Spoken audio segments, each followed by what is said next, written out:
American women owe much of their legal protection from discrimination to Ruth Bader Ginsburg, many years of work.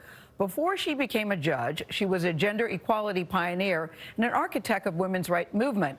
As a litigator, she led the Supreme Court to completely change how it viewed discrimination against women on the basis of sex. Paula Reid looks at Ginsburg's towering legal influence.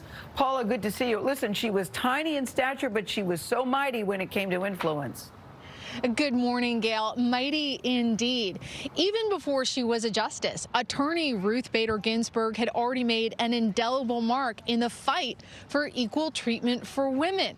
She was one of the founding members of the ACLU's Women's Rights Project, and while she was there, she came up with creative avenues to secure more rights for women and also try to move the country closer to a system where all people are treated equally under the law. She has compiled a truly historic record of achievement. Even before Ruth Bader Ginsburg was nominated to the Supreme Court in 1993, she had already cemented her place in history. Women today face discrimination in employment. Ginsburg argued 6 cases before the Supreme Court in the 1970s, winning 5 of them.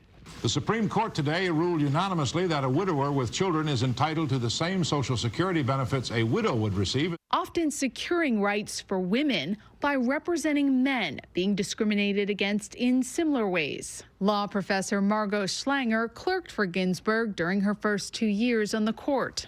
Can you point to specific rights that you and I have because of Justice Ginsburg? Yes, absolutely. There was a time when women couldn't own their own credit card, when women didn't have the right to equal treatment in state-sponsored jobs. During her first term, Ginsburg wrote a concurring opinion in a sexual harassment case that went farther than her colleagues, arguing conduct is illegal if it unreasonably interfered with the plaintiff's work performance. She understood way before Me Too that avoiding sexual harassment in the workplace is a matter of equality, not just of avoiding boorish behavior.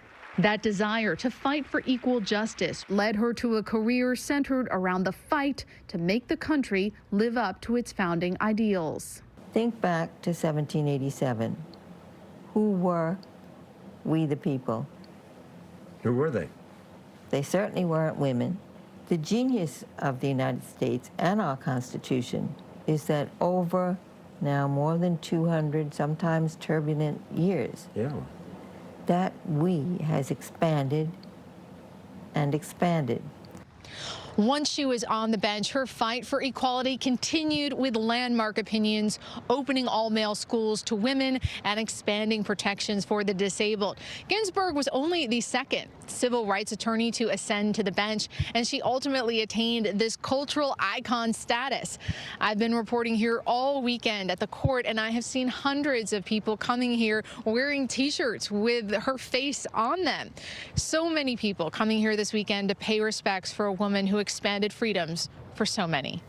Tony. What a beautiful story, Paula, and it's a great way to remember her life as forever expanding the definition of we in the United States of America. Thanks, Paula. Tony, I just ordered an RBG bathing suit. Think of that for They make those? Yes, they do. Where is her face on your body? All over. Oh, okay. It's very cute. Very cute. All right. We look forward to that next summer, I guess, or maybe. I'm not ever going to show it. I'm just letting you know it's out there. I don't know. Stay tuned to Instagram. Yeah, we're expecting pictures.